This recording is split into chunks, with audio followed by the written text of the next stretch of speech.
అక్క యొక్క తిన్నటి విందు కార్యక్రమానికి ముఖ్య అతిథిగా విచ్చేసినటువంటి పెద్దలు, మాజీ మంత్రివర్యులు, తెలంగాణ ఫోరం రాష్ట్ర అధ్యక్షులు, పేదల బడుగుల బడిగిన వర్గాల ఆశాజ్యోతి, కార్యకర్తలను కంటికి రెప్పలా కాపాడుకునే నాయకుడు మా సారణ గారికి, వేదిక మీద పెద్దలకు, ఇక్కడికి విచ్చేసిన కాంగ్రెస్ నాయకులకు, కార్యకర్తలకు, పాత్రికేయులందరికీ నా యొక్క హృదయపూర్వక నమస్కారాలు తెలియజేస్తున్నాను.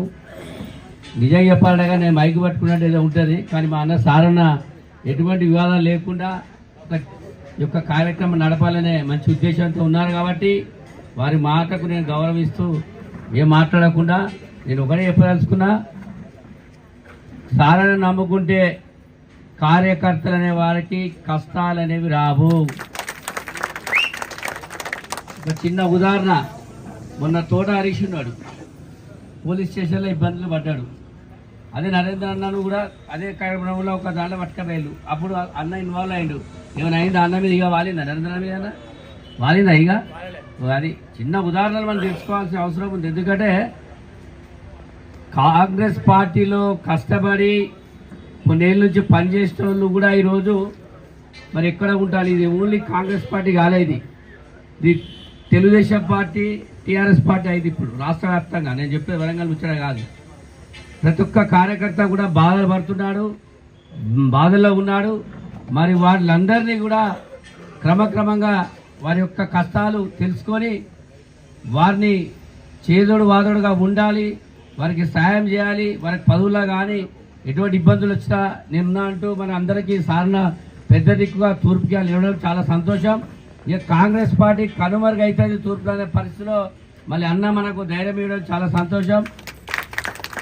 మీరందరూ గ్రహించండి, సారణ నమ్ముకున్న వాళ్ళు పెద్ద పెద్ద నాయకులు అయిన వాళ్ళు ఉన్నారు, ఎవరంతా చిన్నగా పోలే. కనుక మనం కూడా నమ్ముకోవాలి. ఇవాళ మళ్ళీ ఏదో మనం కలిసినా మళ్ళీ రేపు ఫోన్లు వస్తాయి, రేపు ముచ్చట్లు వస్తాయి, రేపు వేరే పిలుస్తారు, వాళ్ళు పిలుస్తారు, పోతే మాత్రం తర్వాత మళ్ళీ ఇబ్బంది అవుతారు. అటు ఇటు బ్యాలెన్సింగ్ ఉండకండి, వన్ సైడ్ అవుట్ సైడ్గా ఉండండి, మీకు ఏమీ జరగదు. ఎందుకంటే కొన్ని విషయాలు మాట్లాడుకునే అవసరం, అన్న పర్మిషన్ ఇస్తే మాట్లాడతా. సారణ గారు మరి పర్మిషన్ ఇస్తే నేను ఎందుకంటే కాంగ్రెస్ పార్టీ తీసుకొచ్చిన భయ్, నేనే కాంగ్రెస్ పార్టీ పట్టుకొచ్చిన కాబట్టి నాకు హక్కు ఉన్నది.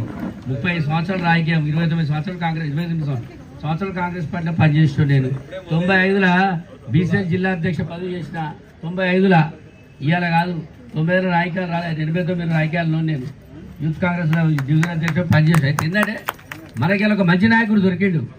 ఇక మన నాయకుడిని మనం బాధ పెట్టకుండా మన నాయకుడికి ఏం కాదు, మళ్ళీ మీరు పోతే మీరే ఇబ్బందులు పడతారు. కనుక వేసిన స్టెప్ స్టాండర్డ్ వేయండి. కనుక ఖచ్చితంగా ఒక కమిట్మెంట్తో ఒక కంకర బద్దులు లెక్క మనం సారణ వెనక ఉందాం. సారణ మనకు అండగా ఉంటాడు. పదవులు కానీ ఇక ఎటువంటి ఇబ్బందులున్నా ఏమి కావాలి అన్నీ క్లియర్ చేసే బాధ్యత ఆయన మీద తీసుకున్నాడు. కాబట్టి అవకాశం ఇచ్చిన పెద్దలకు ధన్యవాదాలు తెలియజేస్తూ ముగిస్తున్నాను.